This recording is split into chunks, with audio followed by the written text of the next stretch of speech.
Crazy Creative Podcast. I'm here with my buddy Nate Moore. And before we get started, just want to mention CrossFit Hartford. The games are going on this week. They're pretty exciting. You should check it out. If you want to check out CrossFit, I suggest you check out CrossFit Hartford. They're the baddest CrossFit gym in the area, the best coaching, and the best community. I've been doing it for a while, and by far this is the best place to go to. So it's CrossFit Hartford. Also, check out the Hartford Adobe user group. That's a pretty cool group for designers. If you're looking to do some networking, you're looking to find your next job or somebody who could lead you to something else, check that out. That's run by Scott Reynolds from Thrize, and that's meetup.com/Hartford Adobe. That's pretty fun. I've gone a few times. They meet once a month. I think it's the first Wednesday of every month, I believe. So you're going to have to wait a couple more weeks for next week's meetup, but definitely check it out. You ever do any stuff like that, like networking type things as a designer? Or? Actually, I haven't done any lately, but when I first started off, coming out of college, I went to every single networking meeting, and it actually is really beneficial because I've met with a bunch of different creative directors, art directors, and it's who that will actually get you like a position in larger companies or firms and stuff like that. It's funny, we went to Central together. Yeah. So I finished in 2009, you finished 2010, correct? Yeah, it's funny. Catching up, checking in on 5 years, what you've been up to. I know. It's funny, I didn't do a lot of networking to begin with. I actually did a whole bunch of internships while I was still at Central and then got hired straight out of that. So I didn't ever do any, I never went to any award shows or ad shows. I never went to any, designer events. So here I am 5 years later, and I'm kind of thinking about doing my own thing, and I'm like, I don't really know anybody. Yeah. So that's why I've been doing networking a lot now. I've done networking, just for design, like as a, graphic designer, but also when I'm doing my small clothing business, I did a lot of networking, passing out business cards and stuff. So pretty much anywhere I go, I meet someone or see someone, I tell my wife, I'm like, I'm a big deal, right? And she's like, yeah, sure you are. No, but it's really beneficial, like I said before, because a lot of times it's someone that you see or meet at a small event will actually, can actually give you that, that voice of or a recommendation, I should say, which you need those nowadays. Right, yeah, definitely. It's funny because you never know, like, where you go, who you'll run into. I mean, maybe they might not be the guy, but they know somebody, or they can plug you in. And it's funny how, like, you can talk about anything, and somebody's like, hey, I'm into that. Yeah. I know somebody here. Let me hook it up. And exactly. It's funny because I'm even seeing that with this podcast. I've been kind of going after, like, everybody, designers, artists. In my most recent podcast, I interviewed a brewer. Guy makes his own beer. I think it's awesome. And I was contacted by a friend of a fan of his who thought it was interesting. He was like, oh, I know a lot of people in the brewing industry. I can plug you in to other people. And you never know where that would go, Yeah, what I mean? It's awesome. I mean, I love networking. I'm a people person. Okay. I grew up in Hartford, now resigned in Manchester. Okay. But I need to see people. I people watch. I talk to people. I like to hear what people's interest is. Sure. So it's helpful for me because a lot of times, to be honest, I don't really sit down and look at graphic things. Mm-hmm. I like to hear what people like and then create that vision. Sure. On, either my web work or posters or even clothing. Sure. It's like user design, and I think part of that is even like psychology. Yeah. Yes. Then you need to know, like, what's aesthetically pleasing, but also like how people react to it or what people are Exactly. looking for. I mean, before I even really got into more detail with user design, um, you really I really didn't understand, why certain things would go certain places or appear a certain way. Mm-hmm. But once you start to, even yourself, when you go on different websites, either on a computer, tablet, or even on the phone, Mm-hmm. you start to realize, like, hey, how come I can't do this, or how come I can't do that? So then you start to say, okay, I need to incorporate this into, my user design, Right. and understand, so that, people might click on this, people Sure. might want to look at this, or people might want to, you have to figure out what's the hierarchy of, Yep. how people will actually try to search or look for things. So. Right, and it's funny because I think about it even myself when I'm, like you said, like working with an app on my phone, and I'm like, I don't get this. Where do I? Yeah. You know what I mean? And if I'm not the best person ever, but if I can't get it, there's probably a million people that are getting it, and if they're not getting it, then they're not going to interact with your app, and Yep. it doesn't work. Exactly. But so let's back up a little bit. Where do you work right now? I work at ImageWorks LLC. Okay. That's located in Vernon, Connecticut. Okay, and you're a web designer and developer there? Yes, I'm a web designer and developer there. Okay. I've been there for about a year. Okay. I enjoy it. Yeah. It's a great place, really laid back, but awesome work. Okay. So. Do you have like a specific like niche industry that you guys work for? Is it kind of like everywhere, or? We work from large corporations to small mom and pop shops. Okay. So. Are you mostly like a web company, or do you guys do like everything, advertising, print? We do more of web. Okay. And SEO. Oh, okay. So. Sure. Just trying to get people, to have that number one spot. Right. In, Yep. Google or Yahoo or Bing. Gotcha.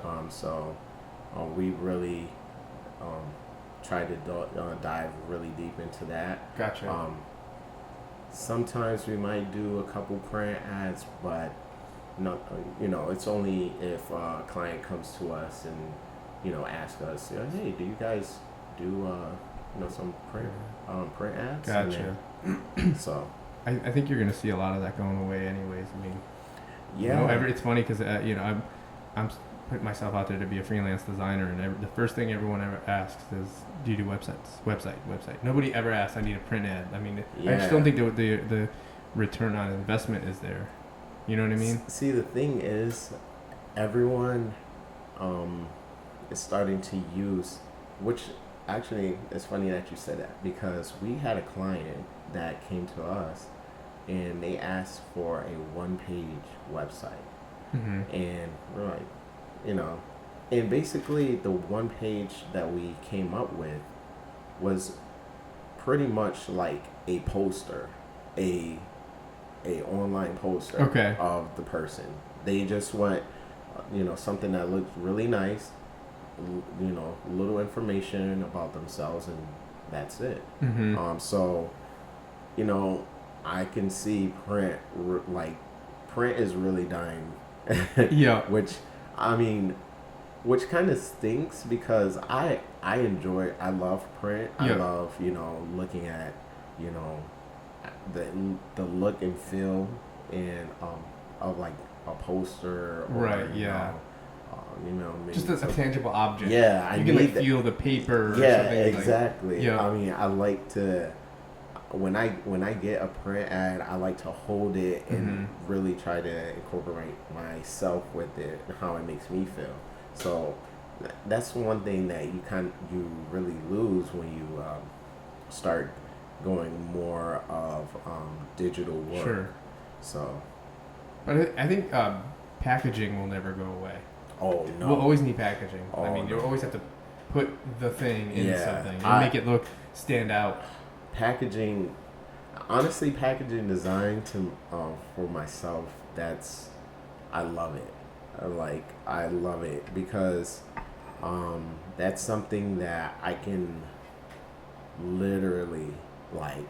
It takes me into like a different place. It sounds really corny, but I mean, it really does. Yep. Like just grabbing something and you look at it and you look at the detail, and then a lot of times I buy something. I like to order online. Just because I like to get like a package. Sure. And see how certain companies do their their e-commerce and how things are delivered to their audience. Right. Because there's one thing to buy it in the store and to see the atmosphere, but there's another thing to actually to have that same atmosphere come to you within a package. Right. Yeah. That's interesting. Yeah, there's two different ways you can go. I mean, it's all definitely like user experience. It's either, you got to think of that retail location and what that experience is going to be like. What's the checkout clerk or salesperson going to be like? What are they wearing? What's the atmosphere? But then also the digital world. What does that process look like? What, that's interesting. I hadn't really thought about both separate. Yeah. I've thought about, you got to make them match. Yeah. That way, say like if you go to a store, it mimics the website. Yep. You know what I mean? Yeah. If you want to have this awesome website, then you actually go to the location and it's a piece of garbage. Yeah, exactly. You're like, what the hell? And the funny thing about it is that there are some places that are like that. Sure. You go there and then you see there's awesome websites. Oh, I gotta go there. Yep. You go there like this don't look like the like the website.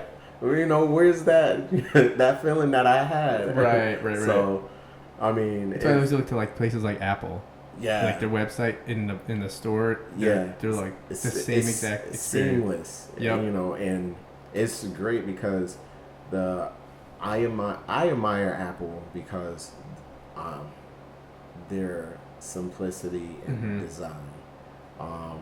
That honestly, I told my wife that I watched several Steve Jobs documentaries and movies. Sure. And literally, I just admire him as an innovator because what he was able to do just for people's lives. He brought something that people really didn't think was actually able to didn't think would be possible to have, and he brought it to life and more. So it definitely changed everyone's perspective of how they live, how they call people, how they drive, your GPSs. Right. I don't think anyone actually uses their car GPSs anymore. No, use your phone.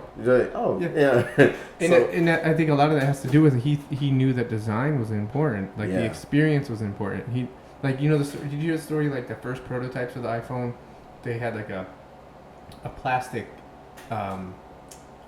screen on it, and he was like, "Get the hell out of here with plastic," because that would scrape in a second. He's like, "No." Yeah. And I think the story goes something like they showed it to him I think it was Christmas Eve. And he was like, "No, get back in there, come on." And it was 2 a.m. He made everyone go back in and come up with something else, and that's where the glass screen came from. But that that hadn't been done before, a touch glass screen that you could move stuff around like you do now. Yeah, and it's I mean, still to this day, I think it's just crazy how how things have changed from even when I was younger till now. How much it's changed from 5 years ago. Yeah, exactly. I was thinking about it I was thinking about this because a lot of the people that I've been interviewing are people from Central or before, people I went to school with. And thinking about it now, I barely used Facebook then. It was once in a while I would check my email at school because I was bored or something. But I would look at my computer once a day. Yeah. Now it's like my computer's on my phone, and I'm looking at that thing constantly. Yeah, Like, exactly. That's in the 5 years. Yeah, and it is crazy because even just it's funny that you say that because even like companies are now forced to have their websites, responsive, responsive websites, Mobile websites, tablet side, Yep. And my one of my coworkers, he was joking around. He was like, they came out with the iWatch. He was like, seriously, I hope. Smaller, he was like, smaller. I hope they do not try to make these websites compatible for iWatches. Right. So it's funny because I'm getting kind of tired of looking at websites on my phone. I cannot imagine trying to look at a full website on an iWatch. I haven't even touched the iWatch yet. I don't even know what it's capable of or what I would even use it for. I've actually I went to the Apple Store to check it out. It's pretty cool. Really? Yeah, it's it's literally actually someone at my job. She actually has an iWatch. Mm-hmm. She says she has a iWatch, iPhone, a tablet, right, and yeah. So she's like when she gets and she has everything synced. Yeah. So like anywhere in her house, she hears all these different. She gets a text message and it's going to all her devices. So it's crazy that she can still be connected with everything wherever she goes because it's all right. with her at all times. That's funny. It's like, have you seen the movie Her? Have you seen that yet? I don't think I. It's kind of like the near future, and like they have like software. Basically, you upgrade the software that runs your whole life. Basically, all your things are connected. It's like you have like the software runs like your television, your music, your shades, and you talk to it. And wait, the dude Joaquin Phoenix falls in love with it. Yeah, it's like a person. It takes over. Like he has like no relationships of his life because he's like falls in love with like the operating system. Yeah. I'm like, we're like almost there. Yeah, seriously. I wonder how many people get divorced over like Facebook because like how many times do you at home at night you're like, hey, what do you want to do? You want to watch a movie? Sure, let's watch a movie. Next thing you know, an hour later, you're both like sitting there. Your phone. You're not watching shit. Yeah. That's so true. It's like, really? Are you gonna put that on? Put that down? Yeah, no, that's absolutely true. Yeah, it's like even sometimes even on dinner dates, you go out and then you're talking and you're like that awkward pause. Yeah, and then it's like. You look down. It's like, and then the ring, man. Yeah, and it just vibrates on the table. It's like. I'm just gonna look at this real quick. Oh, that's so funny. Holy shit. Yeah. All right, man. Let's take a real break real quick. All right. That's like 20 minutes already. All right. Cool. You can put your glasses on. I don't know what the hell's happening with this camera. I must be plugging it into a outlet that doesn't work at night to charge.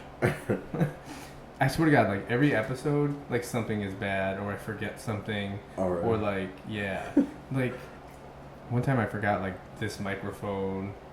Oh, so you had to like share. I like talk on like that end of the receiver. Like one day I like totally forgot I forgot to put a card in there.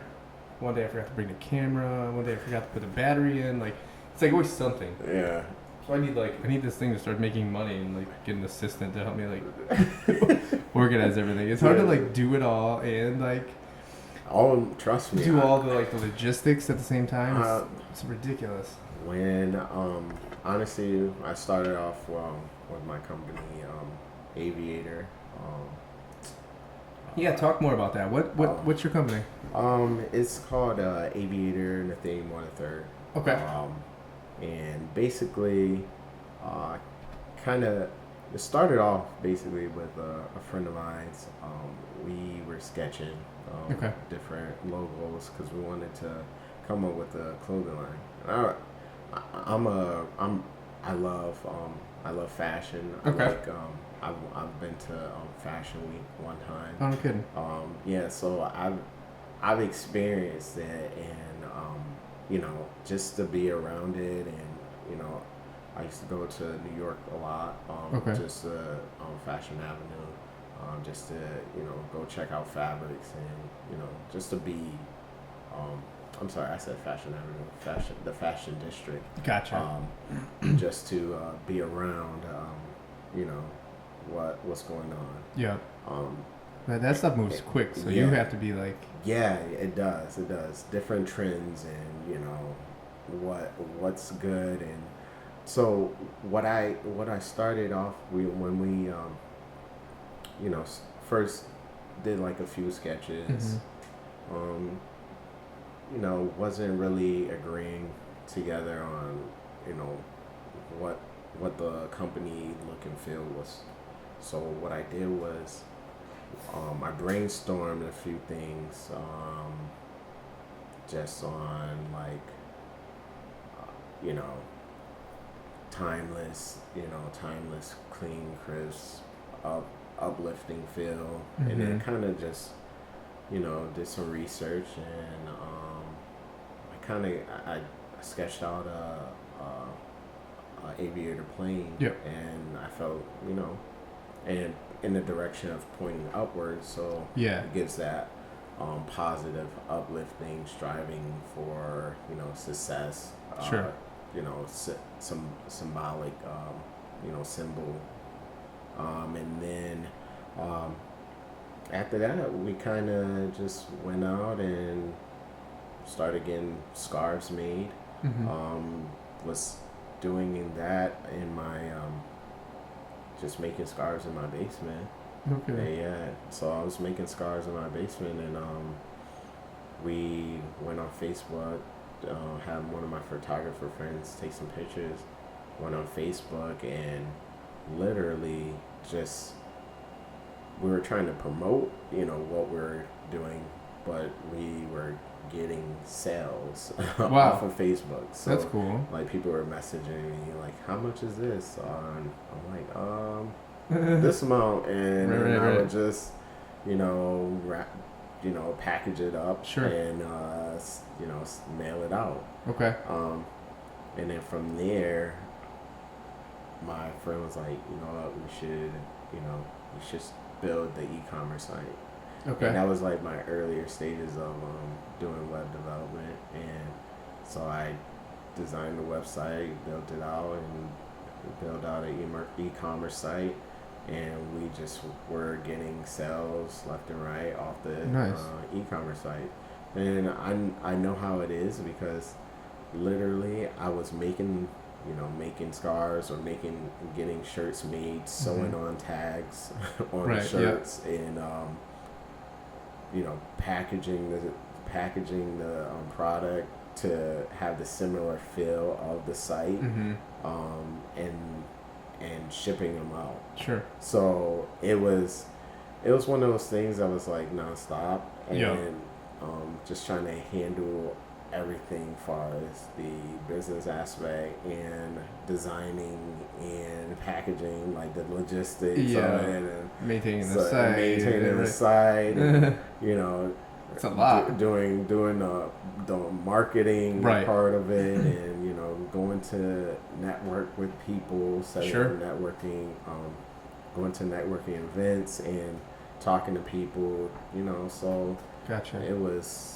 Now you're still doing that? You're still doing the scarves and shirts and stuff? It kind of died down a little bit. Gotcha. So what I'm doing as of right now is rebranding. Okay. I know a lot of people are in the rebranding stage was to still keep the same logo, name, everything, but make it so that it's a little more crisp, clean sites, little more developed, as it can be, still portray the timeless and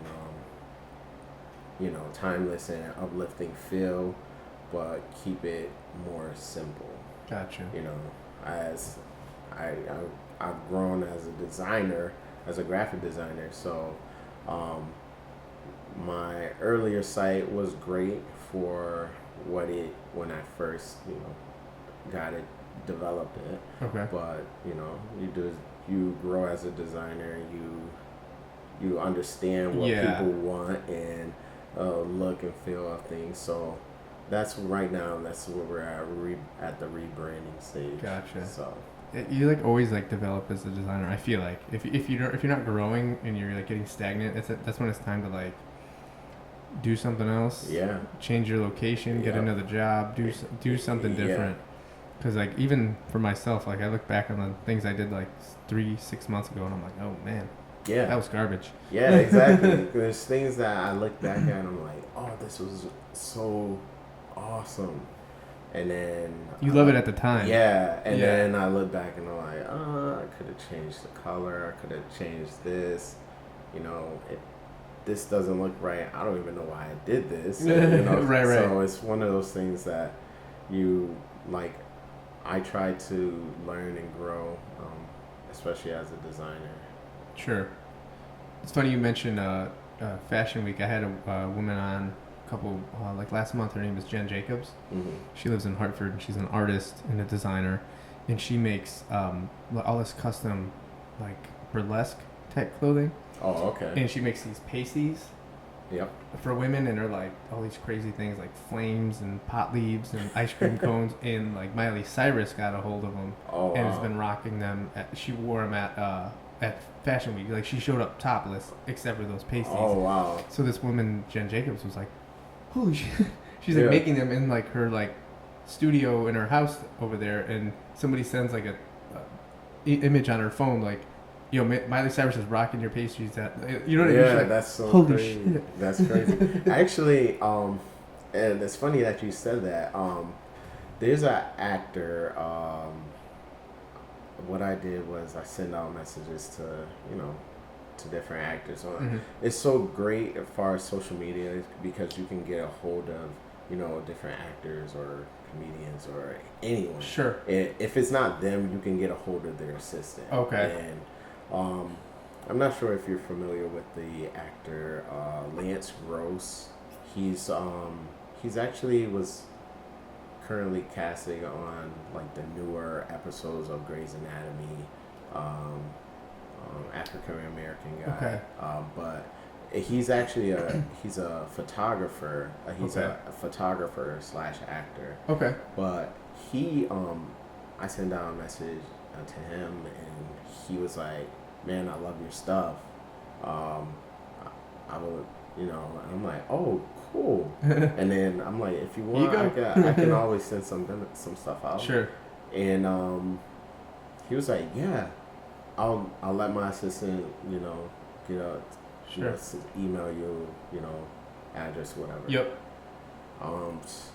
Maybe 2 days later, I get an email from like his assistant. It was like, here's this, here's that, and this is his size.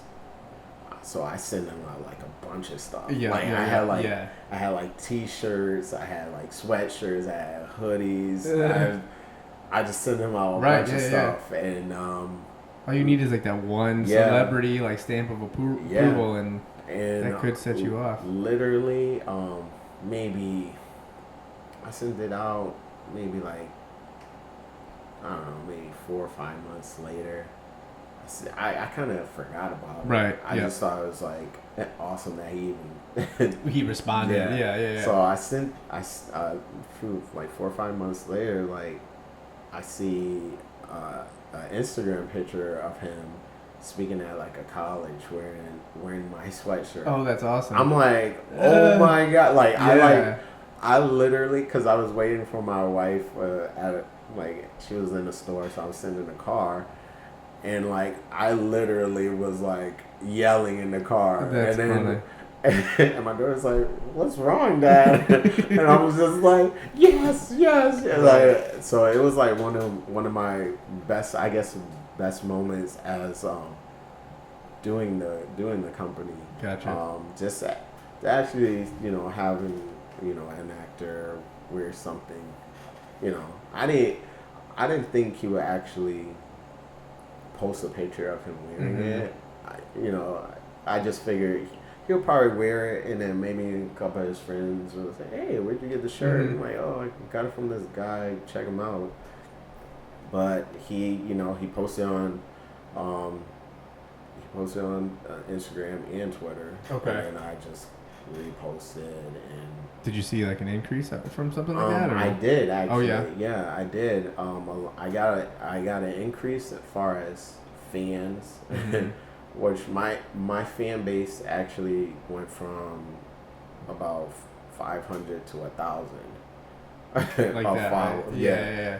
In like a month, and then I got an increase in sales as far as shirts. So it was great. So Cool. I mean, it definitely is. Anyone that has like a business, don't be afraid to send a tweet or send them Instagram DM message, because you never know. Yeah, who might say yeah. So. Yeah, definitely. It's funny. I never really thought about that. But if I was like selling a product, I see that all the time. Like I'm kind of into like working out and fitness and stuff, but you see that all the time there, like people pushing supplements on people. Yeah. And it's the same thing. You get somebody to say, I like this. Yeah, exactly. Like people, and if there's enough followers, there's enough of a following there that people are like, I don't care what that guy does. If I see him doing it, I'm doing it too. Yeah, exactly. It's at Central actually, I took a class on consumer behavior. Oh, okay. So probably should have taken more of that stuff. Yeah, it's actually really. At the time, I'm like, no, it's not really my, whatever. But I learned a lot as far as consumer behavior. People, we live in a copycat society. Yeah. Everyone, especially if there's someone in limelight, you want to wear, drink, eat, work out the same way as these celebrities are doing. So it's funny because even like lifestyle choices, like if you see like, I don't know if you ever seen like a celebrity be like, I'm doing a live tweet or live Instagram, ask me questions now, and you see people and they're not even asking like, what do you wear, eat, or use, because they know that stuff. They're like, what music do you listen to? Yeah. What movies do you like? Yeah. What books do you read? Because you can guarantee that probably those people are going out and buying all that stuff or getting a hold of that stuff too. Exactly. I mean, their influence can get pretty. Yeah, big. even Obama does it. I mean, some people might not like Obama. Some people might, that's their choice. But he does those live, tweets. It could be one of his secretaries, and he's telling them. But right. He, I seen one that he said he listens to Outkast. Okay. So I'm pretty sure Outkast music increased just by that. People are like, oh, Outkast, I gotta Google him if they don't know who it is. Right. And, so, it's one of those things that once a person could say one thing and literally it can like increase. Sure. It can make you, it can make you famous, or it can, increase your I guess their product value and stuff like that. So there's a guy I follow who does like a lot of content marketing type stuff. His name is, I think it's like Gary Vanderchuck or something like that, and he talks a lot about that. Like, it's worth it to like worry about the numbers, like do your SEO and do whatever it takes to get your stuff visible, because like you never know, like one person, all you need is one person. Yeah. Like one person to find your design portfolio, or find your podcast, or find your clothing line. Yeah. And you'd be like, well, you're set. Yeah. You know what I mean? It takes that one guy that's got the big enough bank account that can. Yeah, exactly. Write a check and you're in business. Yeah, exactly. And I mean, it's one of those things. You see and you hear like artists, talk about. I've been, singing, or I've been dancing, or I've been rapping, or whatever for, 12 years, 10 years, 13 years. And, they happen to find that one person that stumbles across them. And then they go from, as people would say, zero to hero. Yeah. And, you just need that one just need that one person. So it's destined to happen to, you know, people that are really willing to fight for what Yep. they love and Yep. do. Like you definitely have to have like a talent, and you have to have the drive to do it. Yeah, exactly. It's It's not built for everyone. Right. It's not. I mean, it's one of those things that you have to be able to consider accepting failure. Yep. Failure is good. It's Oh, good. yeah. I mean, I remember I actually talked to. I spoke at a high school in Hartford, and the kid was like, "Well," because I was telling him, I go to different stores. I haven't had any product in that actual physical store, and I send a presentation, have Mhm. like a lookbook, and I give them my little sales pitch, Right. and I've gotten turned down multiple times. Sure. You know, and he asked me, how does it feel to be turned down by these stores? Would you be angry? And I said, no. Why would I be angry? I mean, it's a little frustrating, but Mhm. I told him, I'm like, I'll put it in a simpler perspective. I'm like, you like a girl, right? You want her number so bad. You go up to her, she says no. You have to deal with that rejection. Mhm. So you go to the next pretty girl and you say, and she says no, and you keep going. You don't stop. Right. So until That's it. until Story's that over. one girl ends up saying, hey, you're Right. pretty cool, I like you. Yep. Then that's when you feel like, aha, I got it. Yeah. So it's one of those things, like, you don't just give up just Right. because one person says no. It's funny how many people are like actually paralyzed by the fear, though. Paralyzed by the fear of failure. Like, I don't know. People get stuck in that. In their like, I know this life I live now. Yeah. If I did this and made it better, but I'm not willing to go through the pain of all those no's to get there. Like, I'll stay where I know. Like, to stay with the devil, you know what I mean? Yeah, I mean, we are all content, Yeah. I tell my wife, I'm never content. I'm content to a certain extent, but I'm never content because I know my worth. If you put your standards really high, then literally you're gonna just you can literally conquer whatever. And why shouldn't you? Yeah, exactly. Like, it's funny you brought up Steve Jobs, but and that's he has a quote, and I'm probably gonna misquote it, but like, he says, like, when you realize the world was built by people who didn't know what the hell they were doing, just like you and I. Yeah. Then you're free to do anything. Yeah, exactly. Like, who wrote the rules here, man? Yeah, like, why is that guy owning a business making a ton of money? Because he had the balls to go do it. Like, he was willing to hear no a million times until he got the yes. Like, exactly. That's what it takes. Like, Kentucky Fried Chicken. That guy, like, he heard 1,000 no's before somebody bought his recipe, and boom. Yeah, you know what I'm saying? 1,000. I mean, it's funny because I actually, at one time, when I first started off, I had an investor, someone that wanted to invest in my company. In Aviator? Yes. Okay. In Aviator. And the guy, he actually met me off of Twitter. Okay. Which it was kind of weird, Mm-hmm. but I'm like, okay. I talked to him several times, over the phone, and then he decided he wanted to, find my partner and I down and talk more business and stuff like that. See how, see if there was like some kind of connection.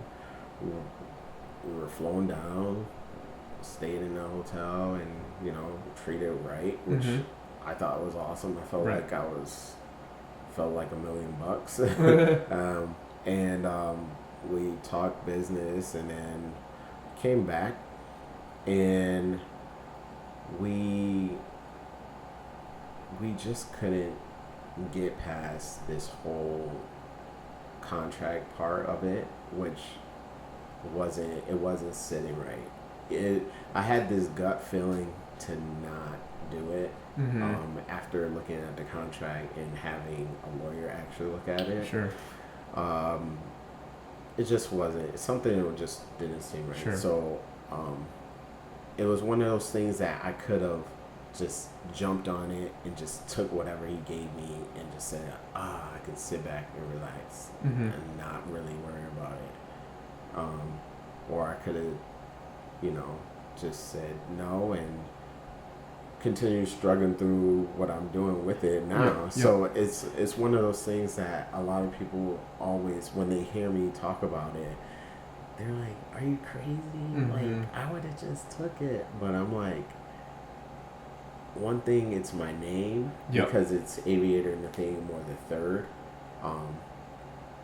My first name is not Aviator, but right. But it's Nathaniel Moore III. But it was another thing to have someone not have the same vision. Okay. Now what was going to happen? Like, was he going to buy the company and then like? Pretty much, he wanted to own it.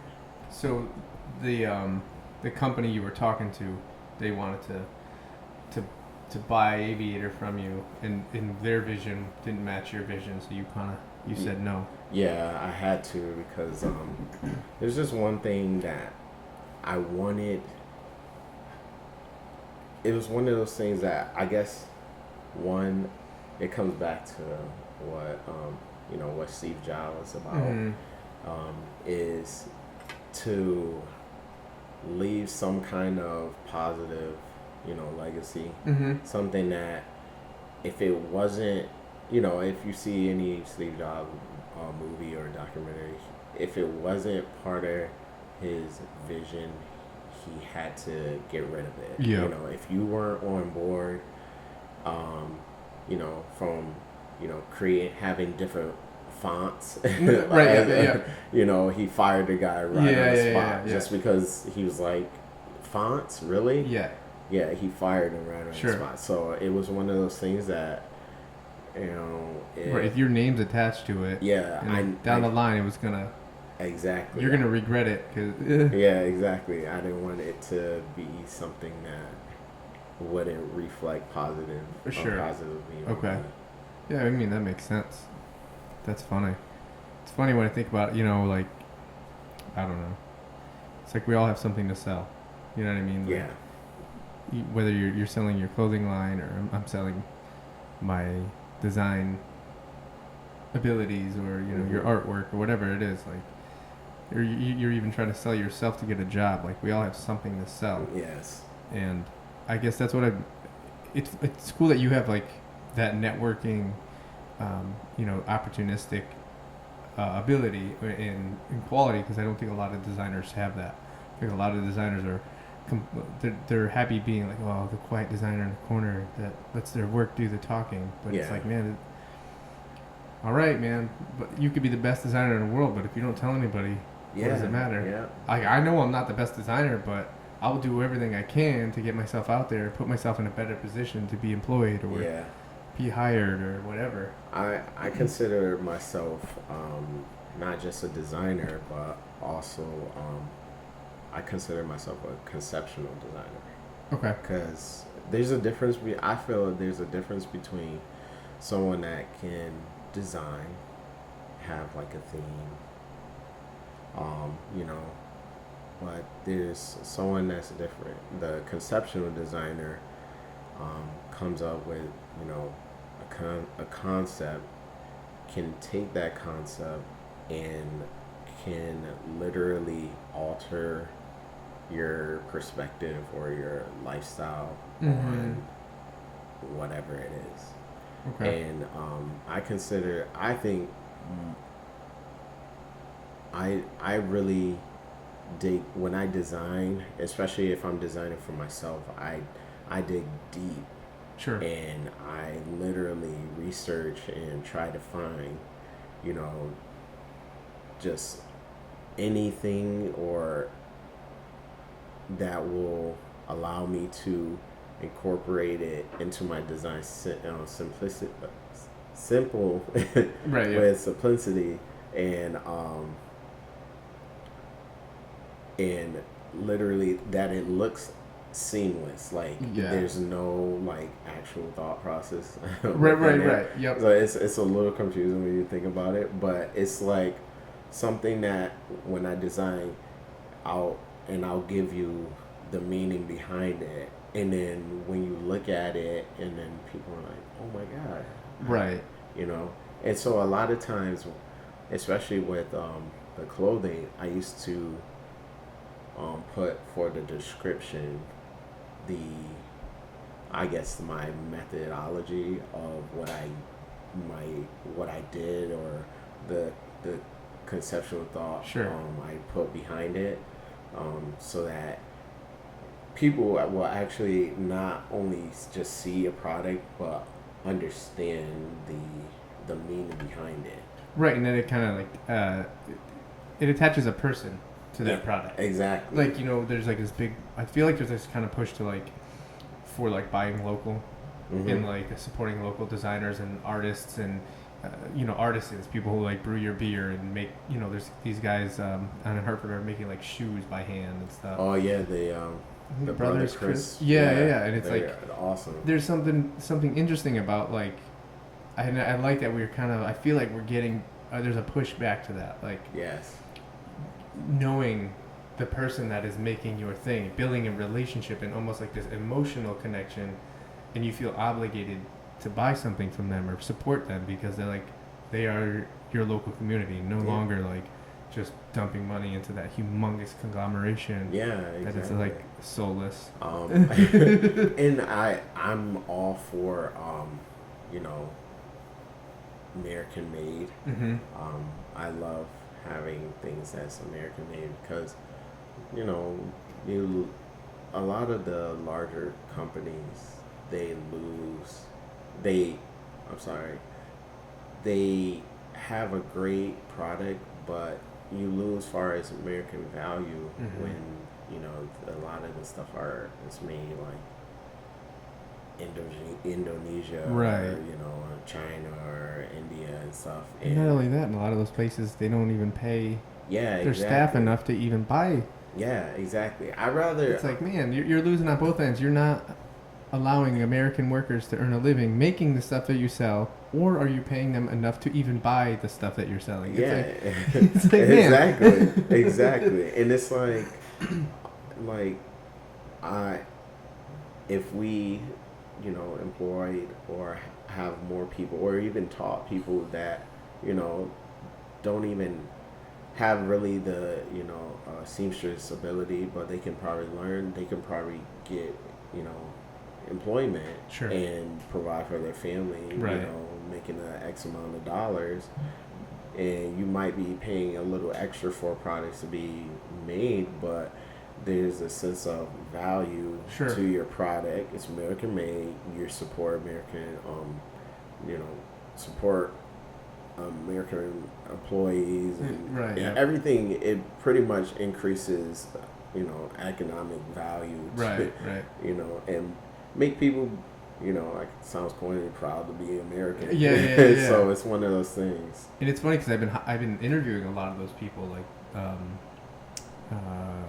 Harvard Prince, the girls down at Harvard. They actually got a grant to like open up their retail shop, and I think that's kind of interesting. I don't know if Harvard's doing that anymore, but like a lot of people getting like actual work space, like rent free, to start their own small businesses. Like people are doing like that type of stuff, like manufacturing small.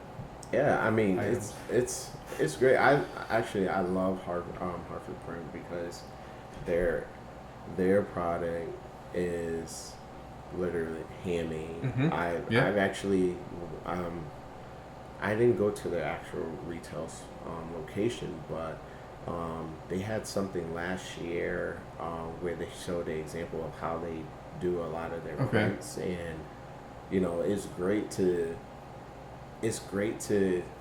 for them to take the old-fashioned way of how things were printed, you know, with the inks and the different letters and make, you know, different business cards or T-shirts or whatever. Right. So I think, I mean, I'm pretty sure a lot of people might not have heard about me, but I look at everyone. I love local businesses, so Yep. I look at what everyone in Connecticut is doing as far as local businesses. Really? I try to support it. Yeah, definitely. I think it's important.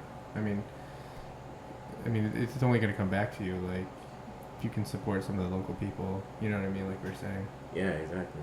So, how did you get, into design? Were you always, like, an artistic person? Like, what made you choose design when you went to Central? Actually, well, I can bring it back a little even further. All right. When I was younger, my brother and I, we were like sneaker heads, as they would say. Okay. Like, we love sneakers, Sure. especially Nike.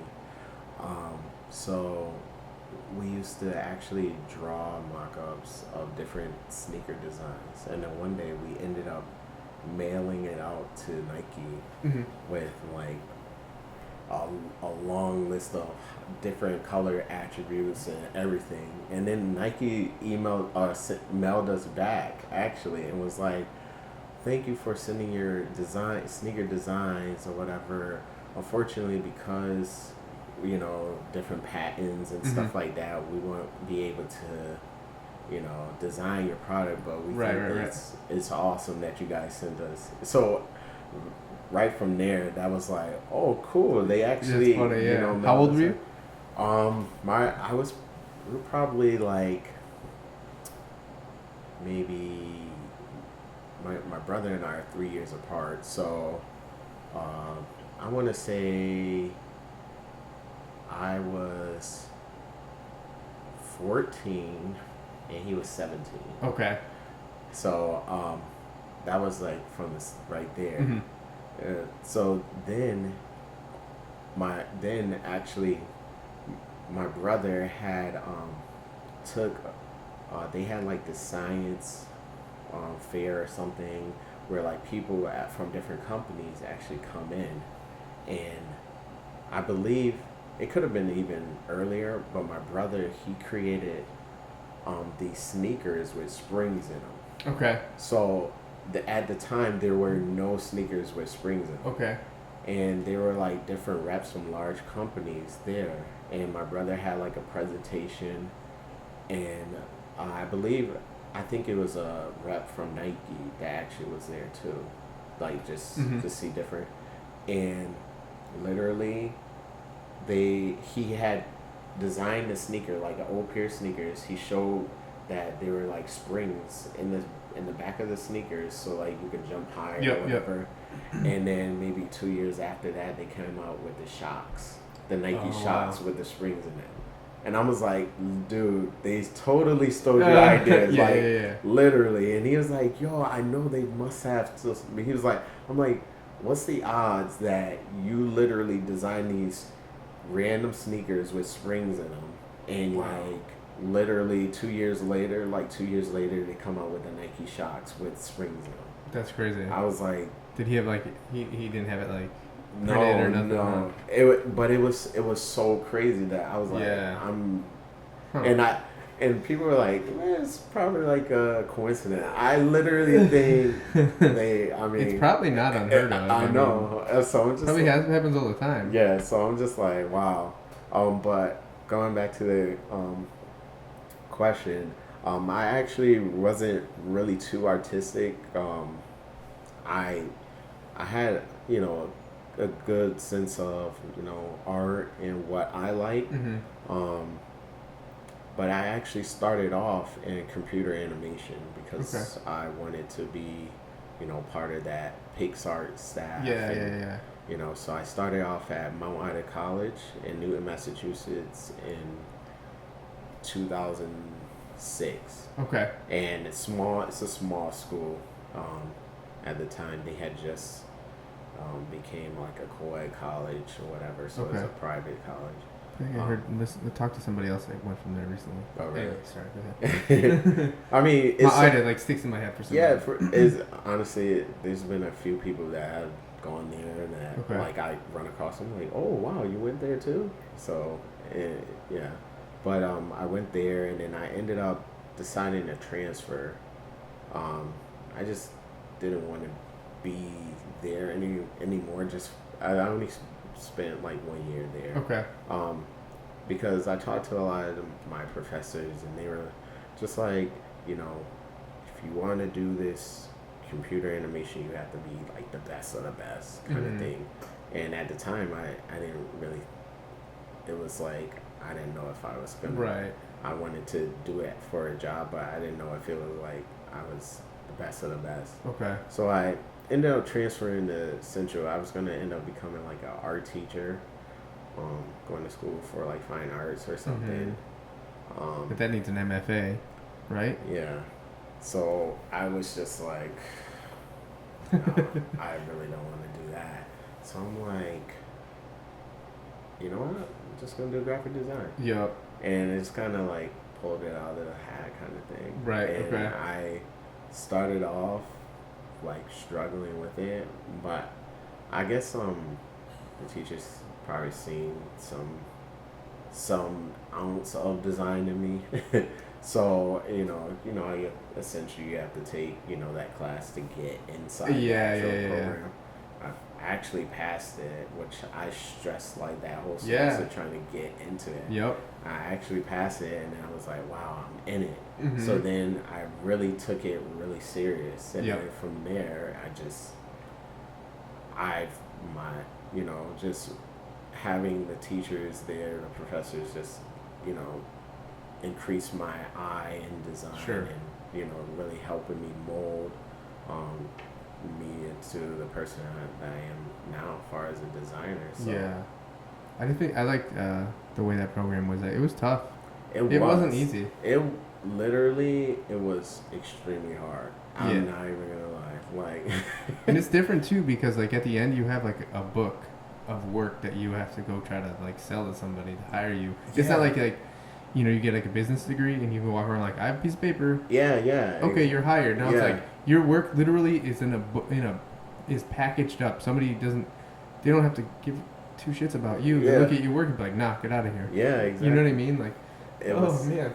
It was great. I mean, that last class of, just developing, website, then developing like the actual package portfolio, and, to show what your best work in the past 4 years or so, and then you look back. Even at that time, you look back and like, oh, this is terrible. I don't know if anything could go in here, but some of the stuff you can just take and redesign and refine, and it was great that they allowed us to do that, because it really helped the transition to be a lot easier, instead of just okay, you guys are done, make your portfolio, graduate. They actually helped us with helping us design our portfolio, and taking the next step forward, and they even giving us suggestions like Jim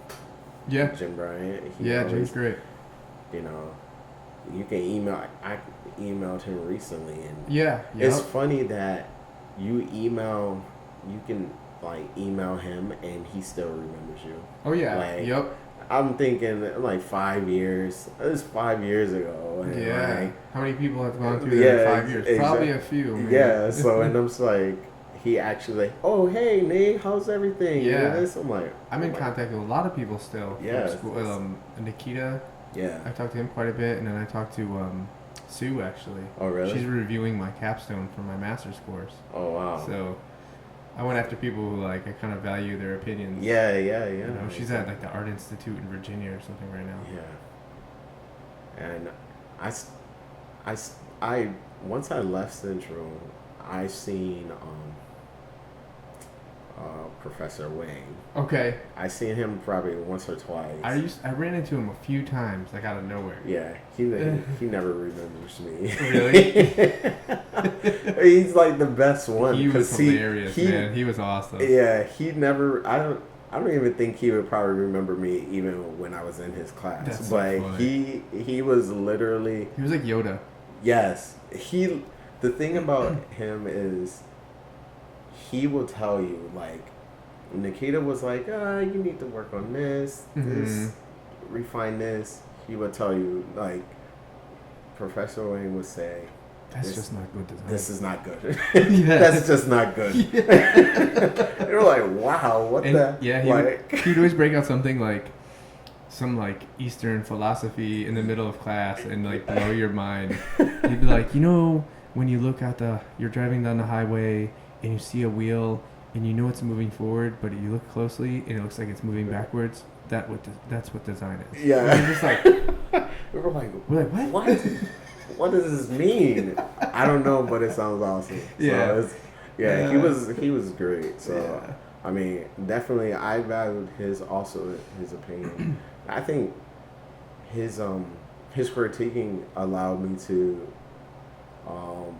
have this shell that I don't get offended when someone says they don't like this or they don't like that. I mean, because as a designer, period, you have to have that, critique. You can't get upset. Right. You have to separate yourself from the work. You can't be emotionally tied to it. Yeah, exactly. Because our work is like, it's so like outward facing. Yes. That like anyone can see it and anyone can make a snap judgment, and that's what it's for. Yeah, exactly. Really, I mean, if you're designing something for a website or to sell a product, you got to sell somebody on it instantly. Yeah, exactly. And it's not like I had some feelings and put them down on a canvas. Yeah, exactly. It's you just have to walk away and say, hey, all right, I'll do better, or right, or I'll work on this, or like you said, you have to pay attention to what people want, and like, and then you gotta gear your design towards that. Yeah, exactly.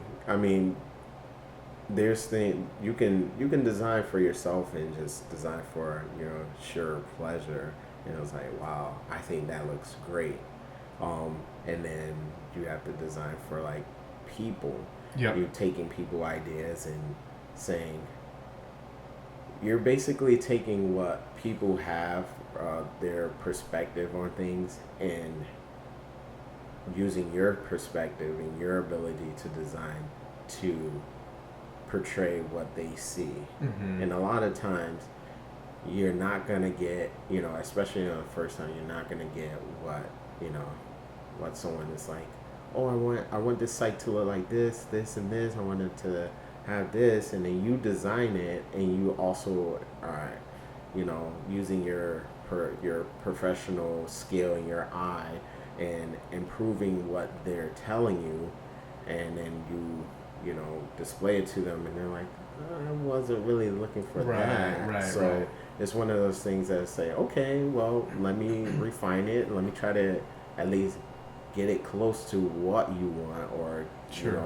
get it on point. It's funny you say that, trying to like design to what a client wants and what they see. It's funny because I think that's a big part of design, is keeping your own perspectives in check. Yeah. But then also trying to keep the client's perspectives in check, because like what you think it should be might not reflect what the client thinks it should be. Yeah. Which what they think it should be doesn't reflect what their user needs or wants. You know what I'm saying? So you got to like filter through a lot of and other people's visions to kind of get something successful. And to be successful as a designer too, you have to be able to explain why things are, a lot of research. Certain colors, certain layout, why you want this here, why you want that there. So especially with web, because everyone is used to certain layout. Yep. There's traditional layouts that people expect with web design. Logo should be top left. Yeah, exactly. Or the funny thing about that is, I designed the site for a client, and just basic traditional things that fundamental things. The client was like, oh, I don't want a logo. I want this to I want my slider to show my logo. Or I'm like, how are they supposed to know who you are? Right. Or like, I don't want my phone number to be in the top right I want my phone number to be in the content. Like, how are people supposed to call you? You know, Right. You know, and you're assuming somebody's gonna get all the way through into that content. Exactly. And read every page word for word like a crazy person. Yeah. So, and it was like they said, and the site was, you know, supposed to be mobile friendly, and it's like, okay, when I get down to the mobile part of it, you're still gonna have your logo or your sign on the slider, but no one's gonna be able to find your number. No one's gonna, and you get some clients that you have to do a lot of education, huh? Yeah, you get some clients that they want what they want. Yeah.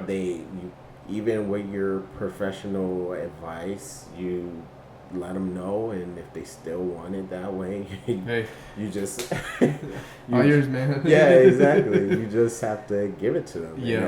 And then after that, you just look at the site and you say, I'm not putting that in my portfolio. Right.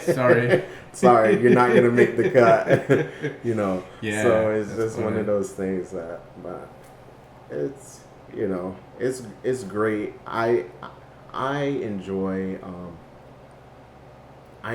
actually the response after, you know, designing anything. Mm-hmm. You know, or business cards or a website or, you know, shirts, scarves. I love the response once it's completely done, and, you know, and everyone like is satisfied. Sure. I love that. It makes me feel good when, you know, someone's like, "Oh, this is so awesome. Yeah. This looks great. This feels great.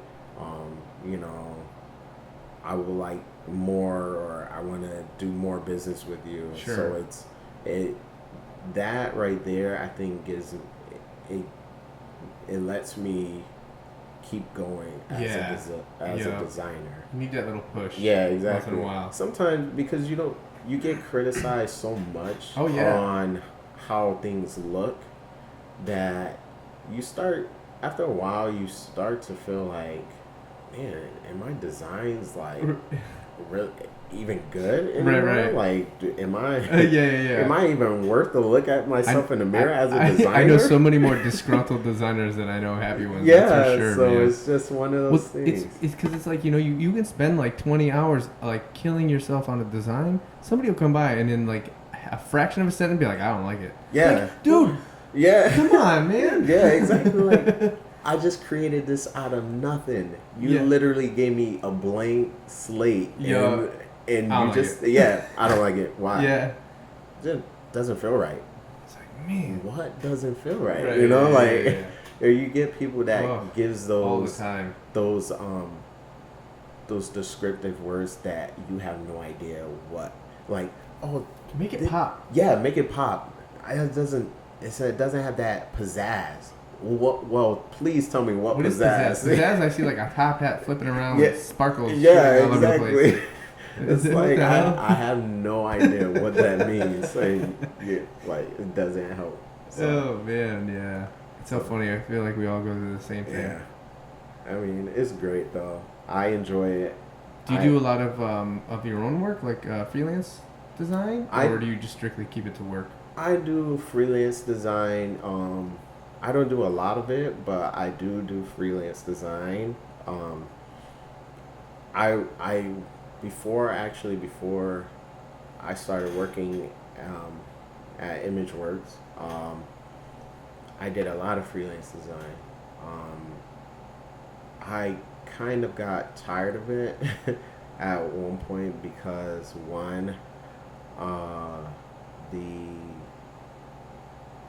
I felt like the clients were extremely hard to please.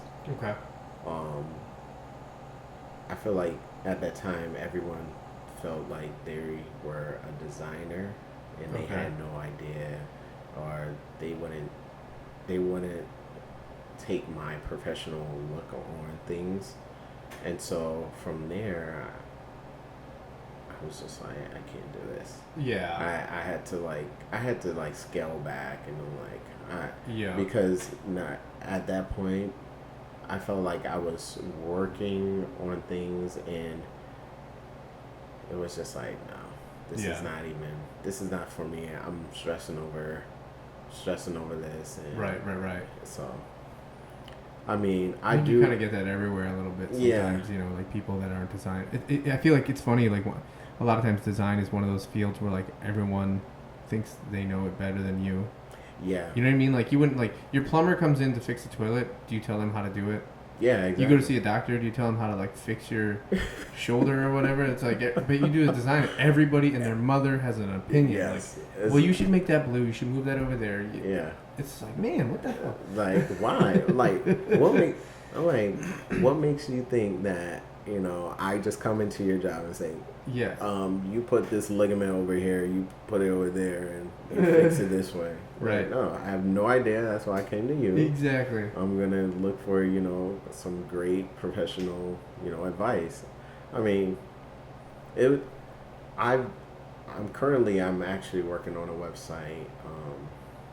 It's my first WordPress website. It's one of those things that, because I do a lot of design in Dreamweaver, Photoshop, Dreamweaver, you know, implementing the site into Dreamweaver and stuff like that. Sometimes when putting a site into a CMS, right now, like I'm really trying to learn WordPress. Yeah. It's kicking my ass. Oh yeah. It's difficult for me because I don't think the way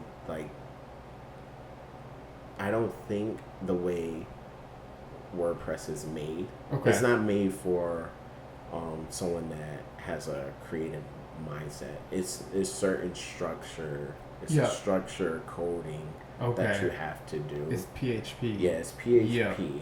So PHP, I'm literally on lynda.com. If people don't know, it's, you know, a web.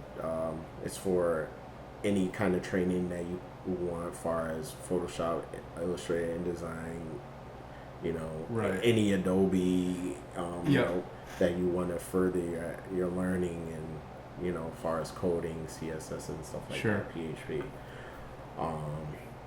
But it's something right now that PHP's rough. I just took a PHP course, and it's like we did like some basic stuff. I'm like, man, I gotta make friends with a developer. Yeah, man, it's one of those things that I'm right now. I've gotten just the homepage done, and it's taken me weeks just because.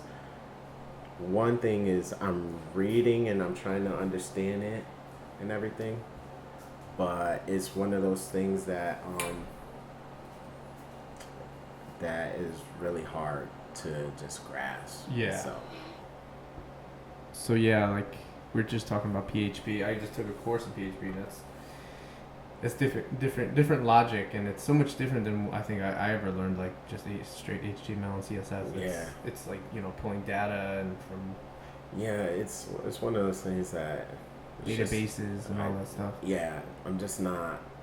That's why I realized that I'm like, man, I'm not a developer like that. Like I can do your, you know, Photoshop, you know, your Dreamweaver.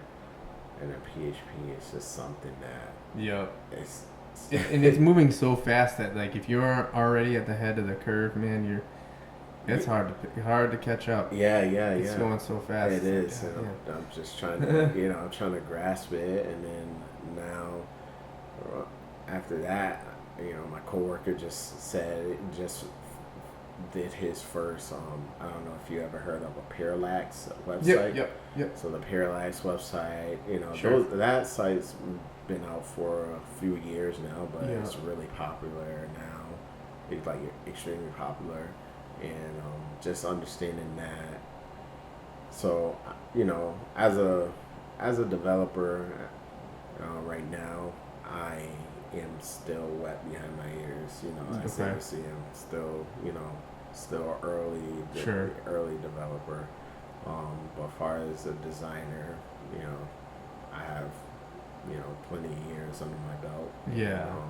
a lot of different projects, and you know, I really consider myself a overall designer. Far as you don't really. I feel like you don't really meet a lot of designers that have experience in web, print, and actual apparel. Yeah. So you're sort of like a generalist. Yeah. You could do a little bit. I can do a little bit of everything. Yeah, sure. I really haven't. One of my thing is I see people that have mastered like a skill and a specialist. That special, but for me, I think it's because of I just enjoy design. Yeah.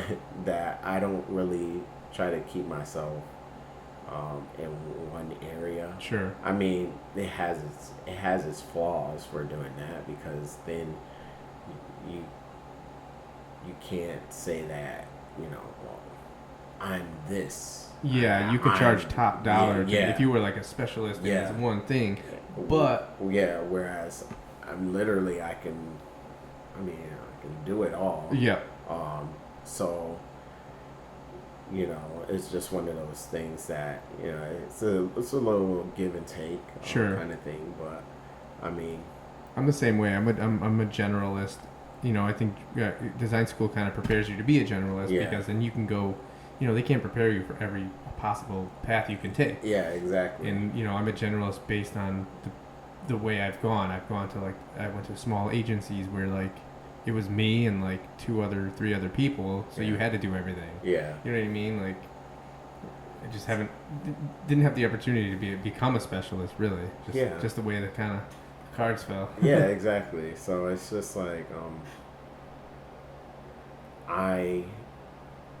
I mean, I enjoy it. I mean, I feel like I don't see an issue in just being, dabbling a little bit in everything. Sure. And, I mean, the one thing that you're going to still be a master at is design. Yeah. So. And like the channel will always change. Yeah. The medium is always going to change. So, but if you can design for whatever comes up next, then you'll be all right. Yeah, exactly. And I mean, as of now, like I know, I know how to, different formats for print, different formats for, web, different formats for design, apparel design, what, textiling and stuff like that. So, I feel like if someone came to me and said, hey, can you do a website? Can you do some shirt designs? Can you do some business cards? Yeah. They can go to me for everything. Shirt, web, print, and apparel. And you've done it. Yeah, like if you could do it for yourself, then and it's funny because that's what I'm thinking of for myself. Like I can do this podcast for myself. Yeah. I can set up the audio, the video. Well, not the video, obviously, today, but, I'm editing it and putting it all up there, but, like, there's got to be businesses out there that want that type of stuff. Yeah. They want video, like, how much traffic is driven by video? It's by content, right? Yep. Content drives people to a website, and that's what I'm doing. I'm creating the content. Yeah. I'm doing it for myself, but I could do that for other people, too. Yeah. Whereas you can do apparel, you can do the website, you can do the business card, you can do the content for yourself. Yeah. Why not somebody else who wants to do that type of same sort of thing? Yeah, exactly. You know what I mean?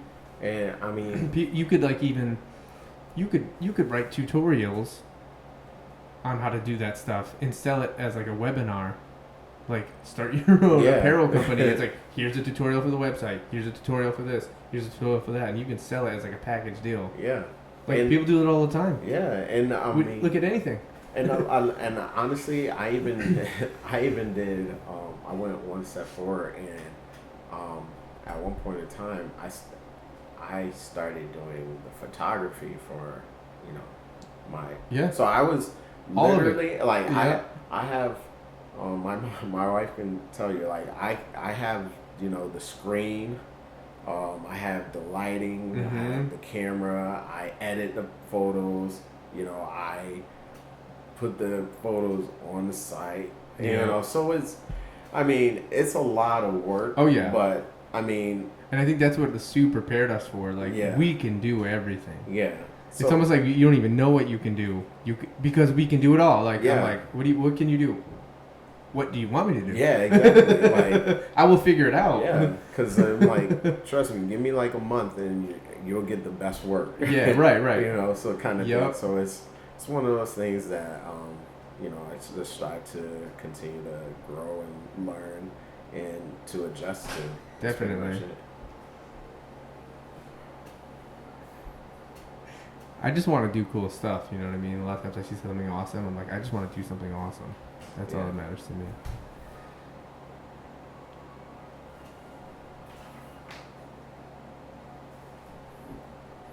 Yeah. But I'm glad you've been able to find work and do well. I mean, we graduated under like some of the hardest circumstances in our country, Yeah. and to be able to like get work as a designer, it's funny. Like Yeah. some of us have done pretty well, and then I see others that were talented and they're not doing it at all. And I'm like, Yeah. man, it bums me out. Yeah, it does. It does. And you know, I spoke to some people, and there's like, oh, I'm not doing it. I work Or, at like, it was one of the insurance companies doing whatever. Yeah, exactly. You So know? it's one of those things that, you know, you just hope that eventually you want everyone to be successful. Definitely.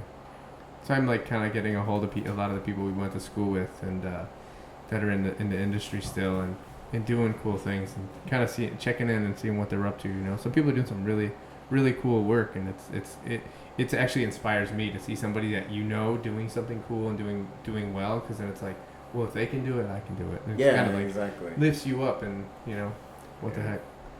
Yeah. So I mean, I'm actually happy for you for, you know, coming from just creating your own podcast. I mean, I literally, you know, on Facebook, I watch what everyone is doing. Yep. And, you know, just to see you just dive right into it. Yeah. And just start, you know, and I've always liked your design work. Oh, thanks, man. On the low, I never actually got a chance to actually tell you, but I do enjoy your design work. So you know, so Cool. It's one of those things that I'm like, oh, cool. I'm like, I mean, it was a great fit, and I was still surprised that, you know, that you kind of dove in and just did this, because as far as like your personality wise, I wouldn't even view you as someone that's like, hey, let's do this podcast kind of thing. Oh, really? So, yeah. It's funny because I always listen to podcasts and radio shows. Like I was like a devoted like Howard Stern listener forever. Oh, really? Like I always liked like, I don't know. It's like talking to people and bullshitting and like just having conversations and Yeah. And I listen to a lot of podcasts, but they're not related to design. Oh, like okay. there's one I listen to that's related to fitness. I listen to Joe Rogan, like a lot more like comedy. And then I was like, I like podcasts. I don't see anybody doing a design podcast. And I was like, I'm doing one. Yeah. Boom. And I did. That's why I just jumped in. I'm like, I'm going to do this before somebody else jumps in. Yeah, and does exactly. it. I mean, So- which is great, because I literally hear a lot of people do you know, political podcasts, comedy. Yeah. But literally design podcasts, I'm like, never heard of it. Right.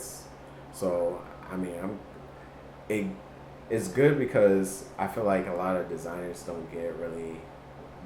We are the people behind. Behind the scenes. Yeah. So like, if you pick up like brochures and people are like, oh, this is really nice, or if you was that mailer you just toss in the garbage? Yeah, Like, exactly. Some dude was like getting yelled at working overtime to make that yeah, thing. exactly. Or like you go on the website and you're like, oh, this is really nice, or you know, so and like no one knows that Sure. you're that guy that's actually designing it, and Right.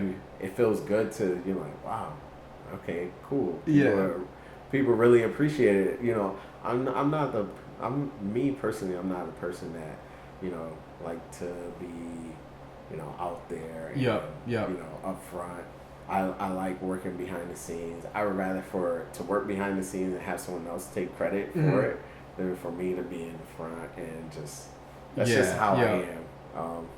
I like, it's just, you know, just a simple, humble person. I guess that's how I thought of though. I was like, well, if I'm going to promote myself and stand out among other freelancers, how would I do that? Yeah, exactly. So I'm like, I guess I'll stand in front. Yeah, You know what I exactly. mean? Like, Yeah. It has to be someone that stands in front and takes that risk, and and then everyone's like, "Oh, I know him.